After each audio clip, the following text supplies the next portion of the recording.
Nii, tere hommikust! Tahtsin juhtida tähelepanu sellele valgele majale, mis kaugel paistab mu selja taga. Et keegi läheb just möödama. Ja ma alati üritan inimesi mitte filmida, et kui keegi jääb kogemata natuke taustal peale, siis kui tahab, ma võtan kohe ta maha.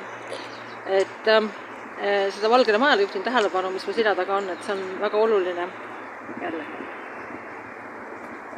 Et see on väga oluline maja mu elus.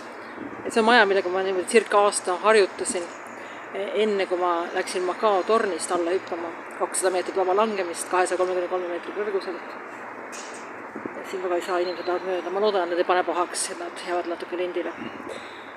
Et miks see on oluline, et kui ma alguses kartsin väga seda teha, siis ma alati, kui ma sellest majast mööda läksin, siis ma kujutasin ette, ma olen seal katusel ja siis nõjatun ette ja kukun alla. Ja see maja muutus nagu mu sõbraks, hakkas väga rahustavalt mõjuma, et see oli see maja, et sealt ma lähen.